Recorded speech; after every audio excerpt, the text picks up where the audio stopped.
Welcome students. Today I am going to discuss some special terms related to not-for-profit organization. आज हम आपके सामने में नॉट फॉर प्रॉफिट ऑर्गेनाइजेशन या अलाभकारी संगठन या न लाभ कमाने वाले संगठन से संबंधित कुछ विशेष शब्दावली की जानकारी लेकर के आया। यह जानकारी विशेष शब्दावली की जानकारी, स्पेशल टर्म्स की जानकारी विशेष महत्व रखता है इस चैप्टर को समझने के लिए, क्योंकि आज तक हमने इस्तेमाल किया है बिजनेस से रिलेटेड टर्म्स, तो उसमें के कौन सा टर्म नॉमिनल नेचर का है, रेवेन्यू नेचर का है, कौन सा कैपिटल या लॉन्ग टर्म नेचर का है, ऑलमोस्ट हमारे पास इसकी जानकारी तो है। लेकिन नॉट फॉर प्रॉफिट ऑर्गेनाइजेशन में कुछ नए नए शब्दों से संबंधित लेन देन होते हैं, तो जब तक कि हम उसके अर्थ को, उसके नेचर को, उसके कैपिटल या रेवेन्यू नेचर के रूप में हम क्लासिफाई नहीं कर लेते हैं, समझ नहीं लेते हैं, प्रॉपर वे में सिस्टमेटिक और करेक्ट फॉर्म में हम उसकी income and expenditure, receipt and payment या बैलेंस शीट में अकाउंटिंग नहीं कर सकते हैं। इन्हीं कारणों से इन स्पेशल टर्म्स की जानकारी बहुत जरूरी है। और जैसा कि हम जानते हैं, हमें मुख्य रूप से बनाना होता है income and expenditure and balance sheet. Income and expenditure में नॉमिनल नेचर आइटम को प्रेजेंट किया जाता है और बैलेंस शीट में कैपिटल नेचर आइटम को। तो जब तक कि हम उस स्पेशल टर्म्स के नॉमिनल नेचर या कैपिटल नेचर होने की जानकारी स्पष्ट नहीं कर लेते, क्लियर नहीं कर लेते हैं, हम इस पोजीशन में नहीं रहेंगे कि करेक्ट हमारा इनकम एंड एक्सपेंडिचर और बैलेंस शीट बन पाए। इन्हीं कारणों से हम कुछ स्पेशल टर्म्स हैं, इसकी डिटेल जानकारी हम इस वीडियो में लेकर के आए। तो सबसे पहले some special terms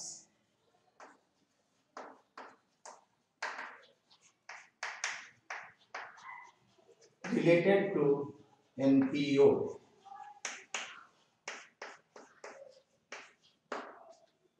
some special terms में पहला टर्म है जो कि मोस्ट पॉपुलर टर्म है, दैट इज सब्सक्रिप्शन,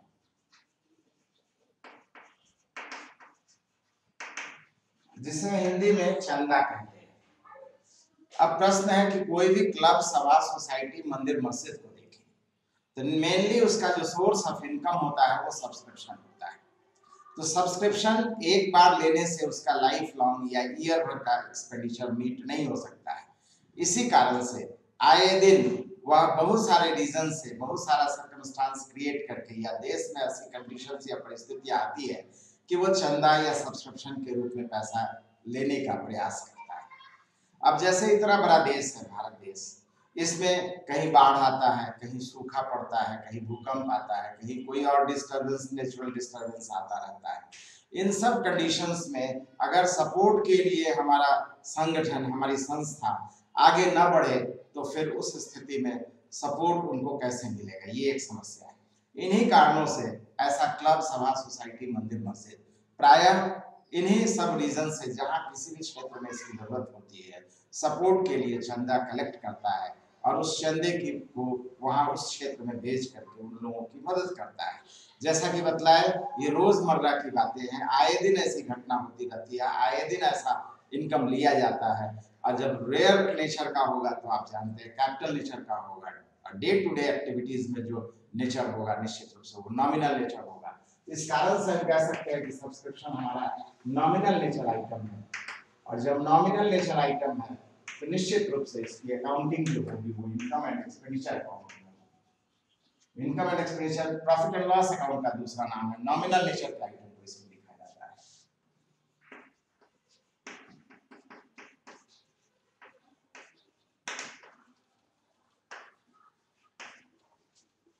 दूसरा आइटम है हमारा, दूसरा टर्म है डोनेशन, दान। हिंदी में इसे दान कहते हैं। डोनेशन की बात करें तो किसी भी क्लब, सभा, सोसाइटी में दान लेने की भी परंपरा या लोगों के द्वारा दान देने की भी परंपरा बराबर होती है। हम किसी भी मंदिर में जाते हैं, दान पात्र रखा रहता है, हम प्रायः उसमें कुछ न कुछ पैसा डाल दिया करते हैं। लेकिन यहीं पर कुछ रेयर सर्कमस्टांसेस हैं जबकि उस दान पात्र में दिया जाने वाला पैसा कभी कभी बहुत बड़ा अमाउंट होता है। जैसे महानायक फिल्मी जगत का अमिताभ बच्चन को अपनी पोती के जन्म के समय में हीरे का हार मंदिर में जाकर के चढ़ाने की, दान देने की बात आई। तो इस तरीके का दान रेयर होता है, लेकिन छोटे मोटे अमाउंट का दान रेगुलर फीचर में है, आए दिन घटना घटित होती है। तो अब हमारे सामने में समस्या है कि किस अमाउंट ऑफ डोनेशन को हम नॉमिनल नेचर का माने, किस डोनेशन के अमाउंट को हम कैपिटल नेचर का माने। याद रखेंगे, अगर डोनेशन जस्ट है या डोनेशन, इसमें एक पॉइंट हम देंगे, जस्ट डोनेशन है और डोनेशन विथ स्मॉल अमाउंट, छोटा अमाउंट है, तो अदर नॉमिनल नेचर के आइटम के वैल्यू से हम इसकी कंपेयर करेंगे, तुलना करेंगे, उसके आसपास अमाउंट है, मतलब छोटा अमाउंट है। तो जस्ट डोनेशन है या डोनेशन का अमाउंट छोटा है, तो इस कंडीशन में ये इनकम एंड एक्सपेंडिचर अकाउंट में जाएगा, नॉमिनल नेचर का।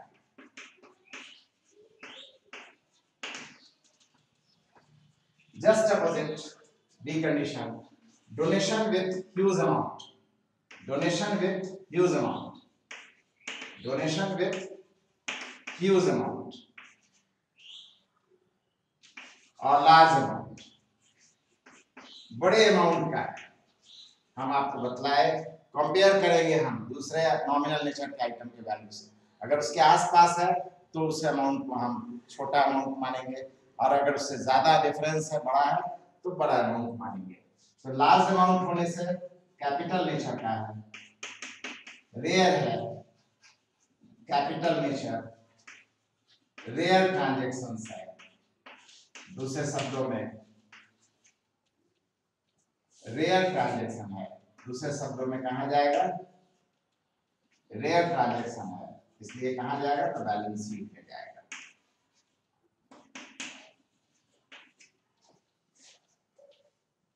नेक्स्ट है हमारा स्पेशल डोनेशन।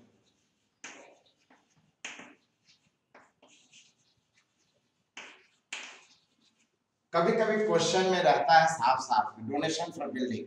अब मंदिर बना रहे हैं, मंदिर का जो कंस्ट्रक्शन होगा वो लाइफ में एक बार होगा, तो डोनेशन फॉर मंदिर construction, donation for school playground, college playground, तो ये सब लाइफ में एक बार होना है, रेयर होना है, कैपिटल नेचर का है। अगर क्लियर कट लिखा हुआ है donation for building, donation for playground, इस तरीके की बात है, तो उस कंडीशन में कैपिटल नेचर है, रेयर ट्रांजैक्शंस है, बैलेंस शीट में जाएगा।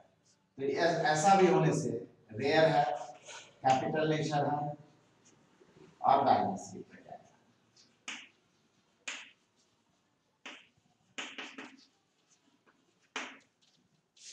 तो डोनेशन रहने से क्वेश्चन में बहुत ध्यान से देखना चाहिए, ब्लाइंडली नहीं लिख देना है। डोनेशन अगर छोटे अमाउंट का है तो उसे हम नॉमिनल नेचर का मानेंगे, इनकम एंड एक्सपेंडिचर में ले जाएंगे। बड़े अमाउंट का है तो बैलेंस शीट में ले जाएंगे, और स्पेशल डोनेशन है तो फिर बैलेंस शीट में जाएगा। लेकिन एक चीज याद रखना है, तो डोनेशन के किसी पर्टिकुलर अमाउंट को हम छोटा या बड़ा नहीं मान सकते हैं। डोनेशन या कोई भी पर्सन के लिए 500 रुपीज हो सकता है, वो छोटा अमाउंट हो, और वहीं पर दूसरे आदमी के लिए वो 500 बड़ा अमाउंट हो सकता है। तो क्वेश्चन के अमाउंट पर ये डिपेंड नहीं करता है। हाँ, उसके अमाउंट को हम अदर नॉमिनल नेचर के आइटम के वैल्यू से कंपेयर करेंगे और तब डिसीजन लेंगे कि वो अमाउंट छोटा है या अमाउंट बड़ा है, उसे रेयर मानना चाहिए या रेगुलर फीचर मानना चाहिए, मतलब बैलेंस शीट में लिखना चाहिए या इनकम एंड एक्सपेंडिचर अकाउंट में लिखना चाहिए। नेक्स्ट है हमारा एंट्रेंस फी, प्रवेश शुल्क।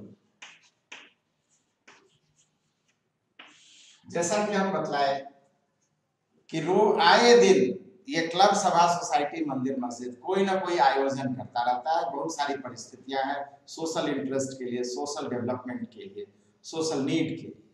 तो उसी क्रम में कभी कभी अच्छे अच्छे कलाकारों को बुला लेता है, या बॉडी बिल्डिंग कंपटीशन करा देता है, या पेंटिंग कंपटीशन करा देता है, फैशन शो आयोजित कर देता है, और उसमें नॉर्मल से कई गुना ज्यादा रेट लगा देता है, एंट्रेंस फी चार्जेस क्लेम करता है, मांगता है, और लोग पे करते हैं सिर्फ उस फंक्शन या स्टेज प्रोग्राम के कारण से नहीं, बल्कि नेशनल इंटरेस्ट में, सोशल इंटरेस्ट में, सोसाइटी के हेल्प के पर्पज से। तो जहां 100 रुपए सिनेमा का टिकट है, वहां 5000 रुपए टिकट दे करके अमिताभ बच्चन का स्टेज प्रोग्राम करा दिया जाए, तो लोग इंटरटेन भी करते हैं, साथ में कंट्रीब्यूट भी करते हैं। तो इन्हीं सब कारणों से अगर इंट्रेंस फी दिया रहता है और कुछ भी नहीं है तो ये भी आए दिन होने वाली घटना है। कभी न कभी किसी न किसी ओकेजन पर ये बहाना है, चांस है और ले लिया जाता है। इसलिए इससे भी नॉर्मल कंडीशन में कुछ न रहने से नॉमिनल नेचर मानेंगे। और income and expenditure account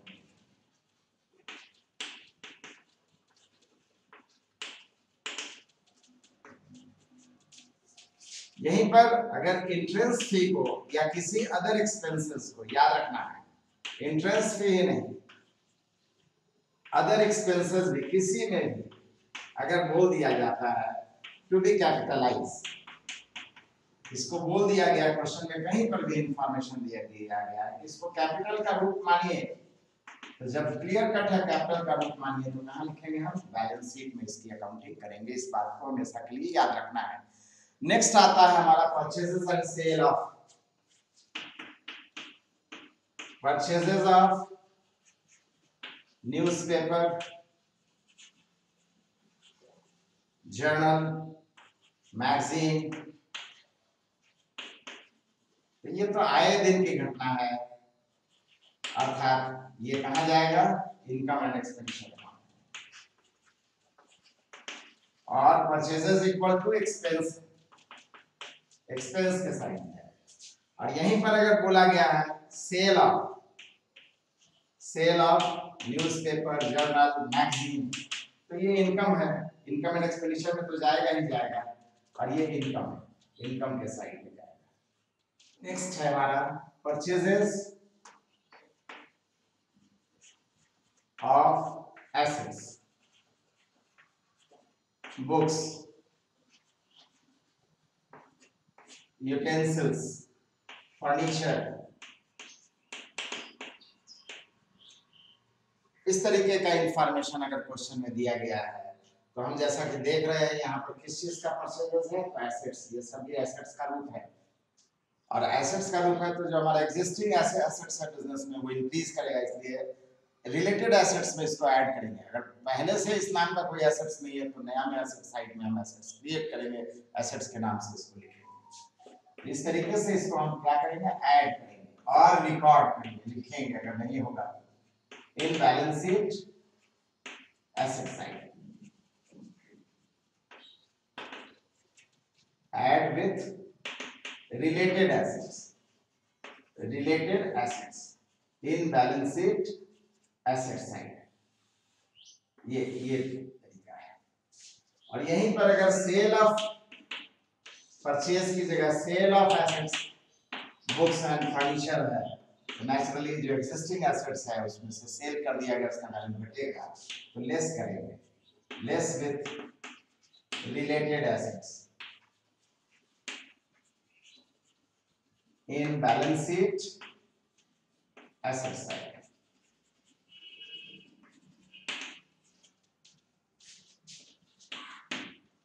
purchases and sale of assets के पश्चात हमारा नेक्स्ट आइटम जो है वो है मेंबरशिप फी। जैसा कि हम जानते हैं क्लब, सभा, सोसाइटी, मंदिर, मस्जिद, लाइब्रेरी का क्लब हो या इंटरनल गेम्स का या इंडोर गेम्स का या आउटडोर गेम्स का, तो उसके मेंबर्स होते हैं, हर एक मंथ में कंट्रीब्यूशन देते हैं जिसे हम मेंबरशिप फी कहते हैं, उसी से चलता है।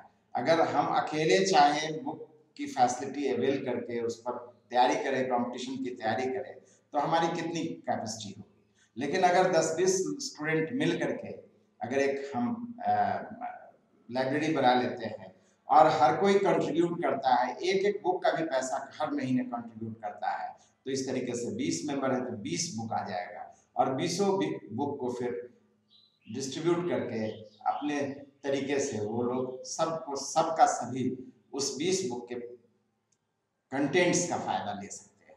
अकेले हम चाहें तो ये कैपेसिटी नहीं है। इसी तरीके से स्पोर्ट्स प्लेग्राउंड में भी जितने किड्स आते हैं, जितने स्पोर्ट्स आइटम होते हैं, अकेले के कैपेसिटी में नहीं है। इन कारणों से क्या किया जाता है, हम एक क्लब बना लेते हैं और मेंबरशिप फी कलेक्ट करते हैं हर महीने, फिर इस तरीके से हमारा स्मूथली चलता रहता है। तो इस तरीके का जो मेंबरशिप फी है वो भी रेगुलर नेचर का है, बराबर मिलने वाला है, मतलब नॉमिनल नेचर का है, इनकम एंड एक्सपेंडिचर में जाएगा। तो ये मेंबरशिप फी जो है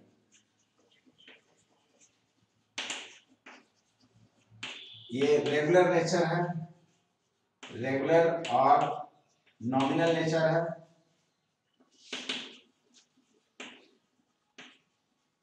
मतलब इनकम एंड एक्सपेंडिचर अकाउंट में जाएगा।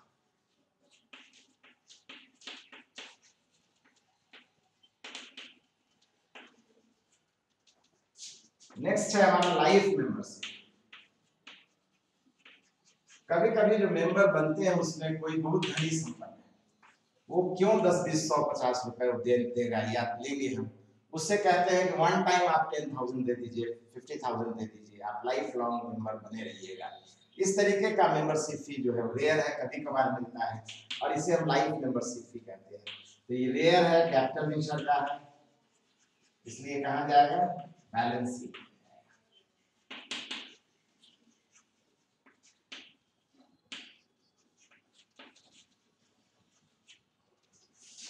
नेक्स्ट है हमारा लीगेसी, वसीयत। वसीयत क्या होता है? आज के टफ लाइफ में देखें, आज के मेट्रो सिटीज के लाइफ को देखें तो 24 आवर्स आदमी अपने काम के प्रति काफी इंगेज रहता है, बैडली इंगेज रहता है। सुबह उठा नहीं कि 2 घंटे जर्नी करके ऑफिस जाना है, दिन भर काम करने के बाद फिर जाम में फंसते हुए 8 बजे 9 बजे घर लौटना है। उसके बाद भी हो सकता है ऑफिस के तरफ से कुछ लैपटॉप मोबाइल दे दिया गया है जिससे कि फिर हमेशा टच में है, कुछ न कुछ वर्कलोड दिया जाता है या उसको सॉल्व करने में हम परेशान रहते हैं। अगर बच्चों को भी देखें तो बहुत हेक्टिक रहता है, परिवार के अदर मेंबर्स को भी देखें तो बड़े शहर में सब कोई सर्विस कर रहे हैं, सबकी परेशानी बहुत ज्यादा है। अगर इसी रूटीन में वो रहेंगे कंटिन्यूअस तो पागल हो जाएंगे, सिंपल सी बात है। इसी कारण से उनके रिक्रिएशन के लिए, उसके एंटरटेनमेंट के लिए कुछ ना कुछ होना चाहिए। तो आप सिर्फ फिल्मों में देखिए या सीरियल्स में देखिए तो प्रायः बड़े शहर के मेंबर्स जो है किसी न किसी क्लब से अटैच रहते हैं। ऑफिस वगैरह से आने के बाद घंटा 2 घंटा जाकर के रिफ्रेश होते हैं, किसी क्लब में जाते हैं। क्लब वहाँ पर बहुत एनरिच्ड रहता है, बहुत धनी संपन्न रहता है। वहाँ पर बच्चों के लिए भी खेल कूद है, खाने पीने का भी है, इंटरटेनमेंट है, स्विमिंग पूल है, सिनेमा है और भी अदर गेम्स हैं। जिसमें जो इंटरेस्ट है उस अपने इंटरेस्ट के अकॉर्डिंग घंटा 2 घंटा एंजॉय करता है और फिर आकर के रिलैक्स करता है। तब फिर जाकर के अगले दिन फिर से फ्रेश होकर के पूरी एनर्जी के साथ काम कर सकता है।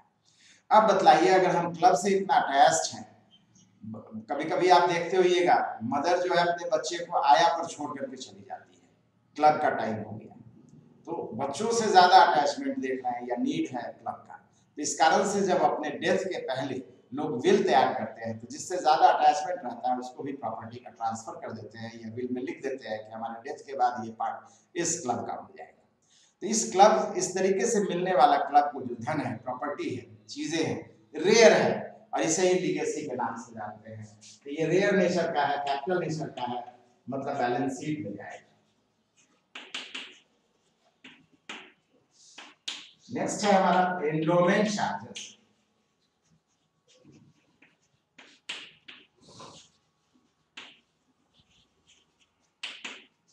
एंडोमेंट चार्जेस क्या होता है? तो ऐसी वैल्यूएबल चीज जब क्लब को मिलती है तो उसे अपने नाम से रजिस्टर्ड करने के लिए जो चार्जेस पे करना पड़ता है उसे हम एंडोमेंट चार्जेस कहते हैं, धन समर्पण शुल्क। तो ये भी जो है रेयर नेचर हो गया, इसका मतलब ये प्रॉपर्टी मिल रहा है रेयर, तो ये चार्जेस भी रेयर लगना है। कैपिटल नेचर है, बैलेंस शीट में जाएगा। इन सभी टर्म्स की जानकारी बहुत जरूरी है, अदरवाइज क्या होगा कि हम आए दिन प्रॉब्लम में फंसते रहेंगे। हर एक क्वेश्चन में कोई ना कोई नया टर्म आएगा जिसका यूज बिजनेस एक्टिविटीज में नहीं होता था लेकिन यहाँ पर मिलेगा और आप परेशानी में फंसते रहिएगा। इन्हीं कारणों से जरूरी है इन सभी टर्म्स के सही शब्दों को समझना, सही अर्थ को जो समझना और उसका सही प्रॉपर यूज जानना, जिससे कि हमारा अकाउंटिंग जो है आगे आने वाला वीडियो में हम आपको इनकम एंड एक्सपेंडिचर और बैलेंस शीट के प्रिपरेशन का तरीका बतलाएंगे और वहां पर इसकी मदद आपको साफ स्पष्ट पता चलेगा। इन्हीं कारणों से हम स्पेशल टर्म्स के लिए एक अलग वीडियो आपके लिए प्रेजेंट करके लाए हैं। ये जस्ट थियोरेटिकल है, इसमें कोई प्रैक्टिकल पहलू आपके लिए नहीं हम छोड़ जा रहे हैं। इसीलिए इन टर्म्स को आप बढ़िया से समझिए, देखिए, अपना अगर बुक है तो आप बुक में भी इन टर्म्स की जानकारी लेने का कोशिश कीजिए। अब तक जितने भी बातें बतलाए हैं, receipt, payment, income and expenditure, balance sheet या NPO, not for profit organisation की थियोरेटिकल एस्पेक्ट की पूरी जानकारी आप खुद से भी रीडिंग लगाइए, हमारे वीडियो को बार बार देखिए। तो निश्चित रूप से अब आने वाला वीडियो में जो अकाउंटिंग हम प्रेजेंट करेंगे, इस इनकम एंड एक्सपेंडिचर और बैलेंस शीट की अकाउंटिंग जो हम प्रेजेंट करेंगे, उसमें आपको काफ़ी सुविधा होगी, काफ़ी सरल महसूस होगा, अच्छा लगेगा। हमें उम्मीद है आप हमारी बातों को फॉलो कीजिएगा। फिर भी अगर कोई समस्या है आपकी व्यक्तिगत, हमारे बतलाने में और आपके समझने में कोई कम्युनिकेशन का गैप नज़र आता है, तो आप अपने आवश्यक सुझाव को अपने कमेंट सेक्शन में आप डाल सकते हैं। हम निश्चित रूप से आपके सुझाव को लेंगे, ज़रूरत पड़ने पर उस सुझाव के लिए अलग वीडियो प्रेजेंट करेंगे, या ज़रूरत होगा तो वहीं पर हम उसका जवाब भी दे देंगे। साथ ही साथ आप हमारे वीडियो को ज़्यादा से ज़्यादा शेयर कीजिए, ज़्यादा से ज़्यादा स्टूडेंट्स के बीच में ये जाना चाहिए, उनको सही जानकारी स्पष्ट होनी चाहिए। और हमारे वीडियो को आप लाइक कीजिए। अब तक सचमुच में अभी आप सब्सक्राइब नहीं किए हैं तो आवश्यक रूप से सब्सक्राइब कीजिए। Thank you.